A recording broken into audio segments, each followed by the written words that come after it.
أعوذ بالله من الشيطان الرجيم بسم الله الرحمن الرحيم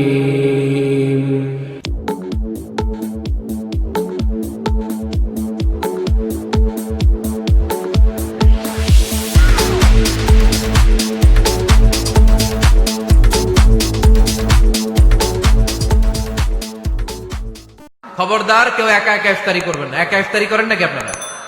একসাথে। আল্লাহর হাবিব সাল্লাল্লাহু আলাইহি ওয়াসাল্লাম বললেন, কেউ যদি কাউকে ইফতারি খাওয়ায়, যিনি খাওয়ালো উনি রোজা রেখে যেই সওয়াব, খাওয়ানোর কারণে ওই সওয়াব। সাহাবারা বললেন, ইয়া রাসূলুল্লাহ, ইফতারি খাওয়ানোর মতো পয়সা তো আমাদের নাই। আল্লাহর হাবিব সাল্লাল্লাহু আলাইহি ওয়াসাল্লাম বললেন, ওয়ালাউ বিশারবাতি মা, যদি এক ঢোক পানি দিয়েও ইফতারি খাওয়া তবেও এই সওয়াব পাওয়া যাবে।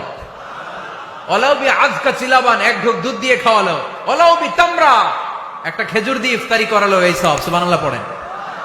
দুই ভাই ইফতারি করতে বসছেন, আপনার প্লেট থেকে একটা পেঁয়াজু আপনার ভাইয়ের প্লেটে দিলেন, আপনার ভাই একটা খেজুর আপনার প্লেটে দিল, দুইজন ইফতারি খাওয়ানোর সওয়াব হয়ে গেছে। সুবহানাল্লাহ কইতে পারলেন না? পারবেন সবাই? একসাথে খাবেন না আলাদা? আল্লাহর হাবিব সাল্লাল্লাহু আলাইহি ওয়াসাল্লাম খেতে বসলে কখনো খাবারের বদনাম করতেন না। সহিহ বুখারীর হাদিস, মা আবা রাসূলুল্লাহ সাল্লাল্লাহু আলাইহি ওয়াসাল্লাম তুআমান কত্তু, কখনো খাবারের বদনাম করেন নাই। এই 63 বছরের জীবনে কখনো না, একবারও না। ইনিশতাহাহু আকালাহু, ভাল লাগলে খাইতেন, বেশি বেশি খাইতেন। ওয়া ইন কারিহাহু তারাকা, ভালো না লাগলে রেখে দিতেন, ওটার দিকে তাকাতেন না। কিন্তু কখনো বলেন নাই লবণ বেশি হয়েছে, কখনো বলেন নাই ঝাল বেশি হয়েছে, এগুলো বললেন না। বলবেন? মহিলা প্যান্ডেলের ভাবিরা খুব খুশি, এখন খুশি হয়ে গেছে। ভাবিদেরকে বলবো, আপনারাও আপনাদের সর্বোচ্চটা দিয়ে ভাইয়ের জন্য রান্না করেন, যাতে ভাইয়ের খেতে কষ্ট না হয়, ঠিক কিনা? চেক এন্ড ব্যালেন্সের দরকার আছে না নাই? Islam is check and balance, very balanced religion, খুবই ভারসাম্যপূর্ণ জীবন ব্যবস্থা। খাবারের বদনাম করবেন না। খাবেন, খাওয়ার শেষে শুকরিয়া করবেন কার? বাসায় একসাথে খাবার খান, আলাদা আলাদা না। কিভাবে? একসাথে। যদি একান্নবর্তী ফ্যামিলি হয়, ভাই বোন চাচা মামা একসাথে, তাহলে ছেলে মেয়েরা একসাথে বসবেন না। ছেলেরা সবাই একসাথে, তাদের খাওয়া শেষ, এরপরে মেয়েরা সবাই একসাথে। আর যদি নিজের ফ্যামিলি, স্বামী স্ত্রী ছেলে মেয়ে, তাহলে সবাই মিলে একসাথে খাবেন। খাবেন কোন হাতে? বাম হাতে নাকি? আওয়াজ করে, কোন হাতে? আল্লাহর হাবিব বলেছেন, লা তাকুলু বিশিমাল, বা হাতে খেও না, ফা ইন্না শাইতানা ইয়াকুলু বিশিমাল, কারণ শয়তান খায় বা হাতে। আমরা খাই কোন হাতে? ডান হাতে। খাওয়ার শুরুতে কি পড়বো? খাওয়ার পরে কি পড়বো? মনে থাকবে? বাচ্চারা উল্টা কাজ করতে পছন্দ করে বেশি। দেখবেন বাচ্চারা ডাইন পায়ের জুতা পরে বাম পায়ে, বাম পায়েরটা পরে। আমার মেয়ে সব সময় এটা করবে। আমি জুতা পরাই দিলে ঠিক, নিজে পড়লে বাম পায়েরটা দেয় ডান পায়ে, ডান পায়েরটা দেয় বাম পায়ে, আর গ্লাস ধরবে বা হাতে, যতক্ষণ আমি না ঠিক করে দিব। এবং বিসমিল্লাহ বলতে ওরা ভুলে যায়, বারবার স্মরণ করিয়ে দিবেন, বারবার। এখন ওর মস্তিষ্ক নরম আর উর্বর, ভেরি ফার্টাইল ওদের মস্তিষ্ক। যেটাই ঢুকাবেন, এখন সফটওয়্যার হিসেবে যেটা ইনস্টল করবেন, ওটা আজীবন থাকবে। চিল্লায় বলেন ঠিক কিনা? সিঙ্গাপুরে আমার প্রোগ্রাম, গত কোরবানির পরে 5 দিন টানা প্রোগ্রাম ছিল সিঙ্গাপুরে। এক ফ্যামিলি আসছে, অনেক বড় বিজনেসম্যান ওখানকার, এসে বলে, হুজুর ইউটিউবে আপনার ওয়াজ শুনে আল্লাহ আমাদেরকে হেদায়েত দিচ্ছে, কিন্তু ছেলে মেয়েগুলোর তো মানাইতে পারতেছি না, নামাজ পড়ে না, আপনি একটু পানি পড়া দেন। কি পড়া? আমি বললাম, বয়স কত? কয় 22। আমি কই, পানি পড়ে না, আমারে বাইটা খাওয়াই দিলে হবে না, কারণ কাঁচা না নোয়ালে বাস, পাকলে করে টাস টাস। আগে দেরি করা যাবে না, দেরি করলে কষ্ট হয়ে যায়। আল্লাহ হেদায়েত না দিলে তখন এদেরকে বোঝানো যাবে না। ছোট্ট সোনামণিরা, ওরা এখন কাদাকে যেমন খুশি তেমন ডিজাইন করা যায় কি যায় না? ডিজাইন করার পরে যখন শুকিয়ে যায়, তখন আর কিছু করা যায়? তখন বাঁকা করতে গেলে কি হবে? ভেঙে যায়। একসাথে খাবেন, খাবার শেয়ার করবেন। একে অপরের সাথে খাবার শেয়ার করলে মহব্বত বাড়ায় দেয় কে? The family that prays together stays together. যে ফ্যামিলিগুলো একসাথে নামাজ পড়ে, এই ফ্যামিলিগুলো একসাথে টিকে থাকে আজীবন। সুবহানাল্লাহ নাই? বাইরে বৃষ্টি, আপনি মসজিদে যেতে পারছেন না জামাতে নামাজ পড়ার জন্য, কি করবেন? ঘরের সবাই নিয়ে নিজে ইমাম হয়ে যাবেন। পারা যাবে? আরে শুরু করেন না, আজারি ভাইয়ের কথা শুনে শুরু করেন না, শান্তি আসবে। আল্লাহর কসম, ঘরে ঘরে শান্তি আসবে এই বাংলাদেশে, কিন্তু এগুলো অ্যাপ্লাই করতে হবে। তাহাজ্জুদের সময় একসাথে দাঁড়িয়ে যান। ডিসেম্বর মাসে বাচ্চাদের 15 দিনের ছুটি, তখন তাহাজ্জুদের প্র্যাকটিস করেন। আপনি ইমাম, আপনার পেছনে আপনার ছেলেরা, পিছনে আপনার মেয়েরা আর আপনার স্ত্রী। নারী পুরুষ এক কাতারে দাঁড়াতে পারে না। আমি আর রুবেল ভাই যদি জামাতে পড়ি, আমি ইমাম, রুবেল ভাই ডান দিকে, সমান সমান দাঁড়ানোর সুযোগ আছে না নাই? আছে। কিন্তু আমি যদি আমার স্ত্রীর সাথে জামাত করি, একসাথে দাঁড়ানো যাবে না। আমি সামনে, আমার স্ত্রী পেছনে। মাসালা বুঝতে পেরেছেন? আচ্ছা, তো তাহলে ঘরে জামাতে মাঝে মাঝে নামাজ পড়বেন। সহিহ মুসলিমের হাদিস, আল্লাহ রাসূল সাল্লাল্লাহু আলাইহি ওয়াসাল্লাম বলেন, তোমরা ফরজ নামাজ মসজিদে আদায়ের পরে ঘরের জন্য কিছু নফল আর সুন্নত রেখে দিও, কারণ ঘরে যারা নফল আর সুন্নত পড়ে ওই ঘরটারে বরকত দিয়ে ভরে দেয় কে? তাহলে 3 নাম্বার ফর্মুলা, ঘরে আমরা নামাজ পড়বো, মাঝে মাঝে জামাতে নামাজ পড়বো। রাজি আছেন তো সবাই? ইনশাল্লাহ পড়েন না? ঘরে কোরআন তেলাওয়াত করবেন। কি করবেন? করেন, আপনারা করেন? হ্যাঁ, ঘরে কোরআন তেলাওয়াত করেন প্রতিদিন। ফজরের পরে পাড়াডগায়ের প্রতিটা পরিবার থেকে সুমধুর কোরআনের ধ্বনি ভেসে আসতে হবে। কথা কয় না? তা ঠিক বলেন না কেন আওয়াজ করে? প্রতিটা ঘরেই যেন কোরআনের সুমধুর বাণী উচ্চারিত হয়। এলাকার মসজিদের মক্তবগুলোতে হুজুর কোরআন পড়ায়, আছে এটা না? আমরা ছোটবেলা কিন্তু যাইতাম, আমি যাইতাম শাহিদ আমি মসজিদে, ওইখানে যে আমি কোরআন শিখছি। তো মসজিদগুলোতে আপনারা এই মক্তবের সিস্টেমটা চালু রাখবেন, প্রতিদিন সকালে কোরআন পড়বেন।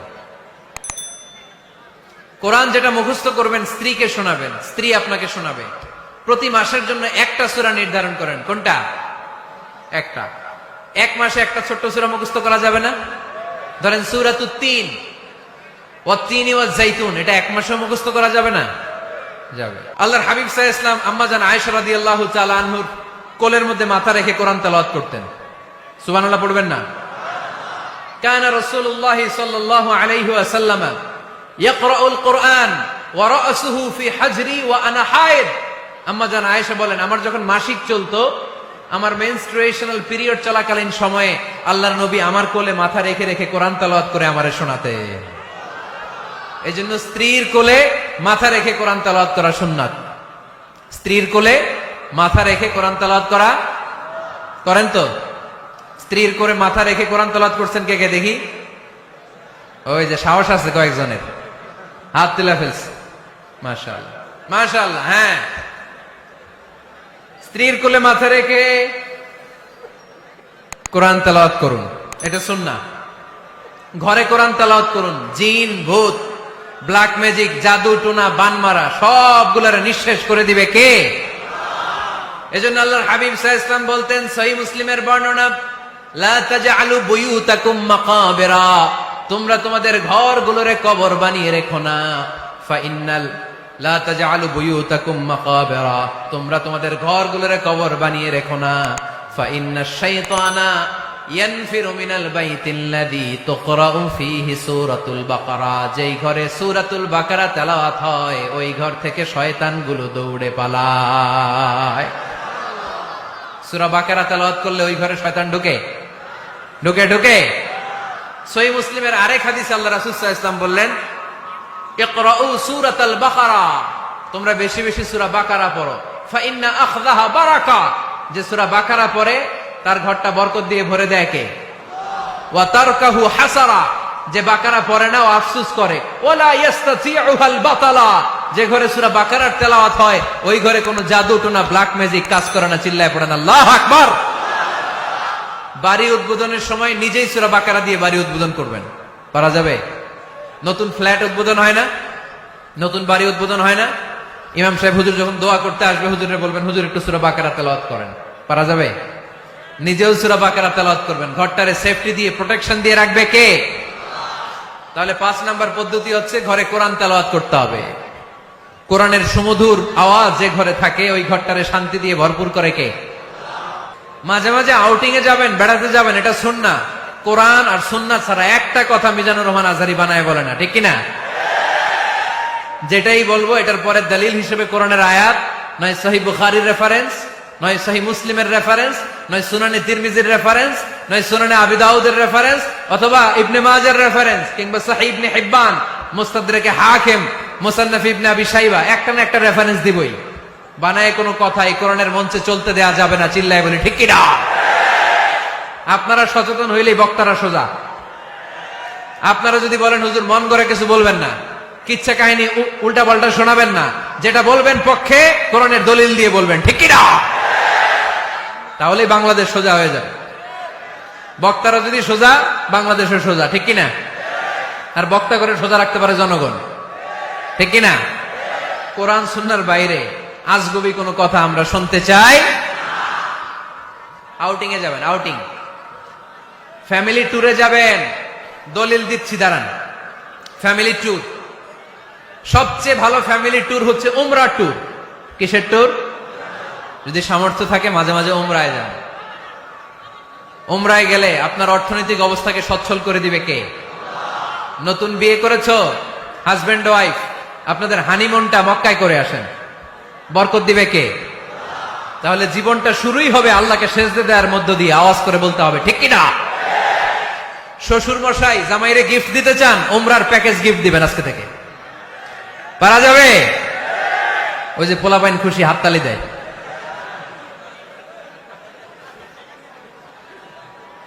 উমরায় যান, উমরায় ঘুরতে যান, ঘুরতে যাবেন।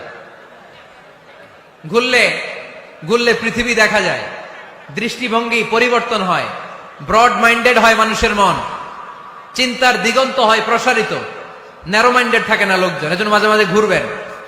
এজন্য কোরআনে রব্বুল আলামিন বলেন, কুল সিরু ফিল আরদি সুম্মা আনযুরু কাইফা কানা আকিবাতুল মুকাযযিবিন। ও আমার বান্দারা, জমিনে ঘুরে বেড়াও, অবিশ্বাসীদের সাথে, গাদ্দারদের সাথে আমি আল্লাহ কি আচরণ করেছি নিজ চোখে দেখে আসো। আপনি যদি মিশরে যান, তাহলে মিশরে ফেরাউনের লাশ আছে না নাই? কারুনের বাড়ি আছে না নাই? আপনি যদি জর্ডানে যান, ওখানে ডেড সি, মৃত সাগর। স্ত্রীকে নিয়ে যে বেড়াতে যাবেন, দলিল সহিহ বুখারীর হাদিস, ইদা আরাদা রাসূলুল্লাহ সাল্লাল্লাহু আলাইহি ওয়াসাল্লাম সাফারান আকরা বাইনা আজওয়াজি,